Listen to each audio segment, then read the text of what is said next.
ট্রাইব্যুনালে রয়েছেন আমাদের সহকর্মী সৈকত সাদিক। আমরা সরাসরি যুক্ত হচ্ছি তার সঙ্গে।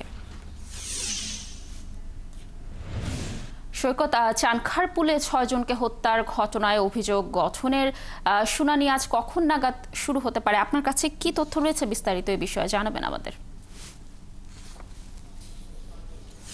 আমরা আজকে আগে থেকে জানতে পেরেছিলাম যে আজকে ট্রাইব্যুনাল ১ ও ট্রাইব্যুনাল ২ দুটি মামলায় দুটি আদালতেই দুটি গুরুত্বপূর্ণ মামলার শুনানি হবে, এরকম মেসেজ আমরা বৃহস্পতিবার থেকে জেনেছিলাম। তবে যে বিষয়টা আপনি বলছিলেন যে ট্রাইব্যুনাল ২-এ আজকে জুলাই গণঅভ্যুত্থানে ১৬ই জুলাই রংপুরে বেগম রোকেয়া বিশ্ববিদ্যালয়ের ইংরেজি বিভাগের শিক্ষার্থী আবু সাঈদ হত্যাকাণ্ডের ঘটনায় যে মানবতা বিরোধী অপরাধের মামলা দায়ের হয়েছিল সেই মামলার অভিযোগ গঠনের শুনানি বা আনুষ্ঠানিক অভিযোগ দাখিলের বিষয়টি আজকে ছিল ট্রাইব্যুনাল ২-এ। গত বৃহস্পতিবার প্রসিকিউটর মিজানুল ইসলাম এমনটি জানিয়েছিলেন। তিনি বলেছিলেন যে গত ২৪শে জুন তারা এই মামলার তদন্ত প্রতিবেদন হাতে পেয়েছিলেন এবং তিনি আরও বলেছেন যে ৩০ জন এই মামলায় সম্পৃক্ততা রয়েছে। তবে আজকে যেহেতু চিফ প্রসিকিউটর রাষ্ট্রীয় কাজে ব্যস্ত রয়েছেন, তার কারণে আজকে এই মামলাটির আনুষ্ঠানিক অভিযোগপত্র আজকে ট্রাইব্যুনাল ২-এ দেওয়া হচ্ছে না।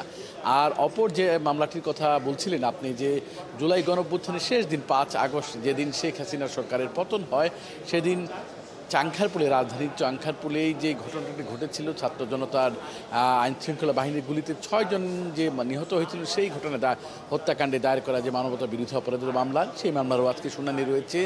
আজকে কিছুক্ষণ আগে ট্রাইব্যুনালের পক্ষ থেকে জানানো হয়েছে যে বেলা ২টায় এই মামলাটি শুনানি হবে এবং এই মামলার যে গ্রেপ্তার ৪ জন পুলিশ রয়েছেন, শাহবাগ থানার সাবেক পরিদর্শক, বরখাস্ত পরিদর্শক আরশাদ এবং ৩ কনস্টেবল সুজন, ইজাজ ও নাসিরুল, তাদেরকে কিন্তু ট্রাইব্যুনালে নিয়ে আসা হয়েছে এবং ট্রাইব্যুনালের যে এজলাসখানা সেখানে তাদের রাখা হয়েছে। যেহেতু এই মামলার পলাতক যে ৪ জন আসামি, সাবেক ডিএমপি কমিশনার হাবিবুর রহমান সহ যে ৪ জন পুলিশ সদস্য, তাদের অনুপস্থিতিতে বিচারটি শুরু হতে যাচ্ছে। তাদের হাজির হওয়ার জন্য পত্রিকায় বিজ্ঞাপন দেওয়া হয়েছিল। তবে তাদের পক্ষে রাষ্ট্রীয় খরচে একজন আইনজীবীও নিয়োগ হয়েছে। তো সব বিষয় কিন্তু আজকে বেলা ২টায় যখন শুনানি শুরু হবে, এরপরে কিন্তু বাকি বিষয়গুলো জানা যাবে। আজকে এই মামলা আর অভিযোগ গঠন হবে কিনা বা অভিযোগ গঠন আবারও পিছানো হবে কিনা, এর জন্য আমাদের বেলা ২টা পর্যন্ত অপেক্ষা করতে হবে। লাবণী, আপনাকে আরেকটা মেসেজ জানিয়ে রাখি যে বিএনপির পক্ষ থেকেও কিন্তু আরেকটা অভিযোগ দাখিলের জন্য আজকে বিএনপির যে গুম সেলের সমন্বয় কমিটি সালাউদ্দিন, তিনি এসেছেন এবং আমরা যতটুকু জানতে পেরেছি খিলগাঁওয়ের একটি ঘটনা ২০১৫ সালের জনি নামে ছাত্রদলের একজন কর্মী, তাকে হত্যার ঘটনা, এই অভিযোগটি প্রসিকিউশনে তারা দিতে এসেছেন এবং এই বিষয়ে তারাও আনুষ্ঠানিকভাবে কথা বলবেন। সেই বিষয়গুলো আমরা পরবর্তী সংবাদে জানিয়ে দিতে পারবো।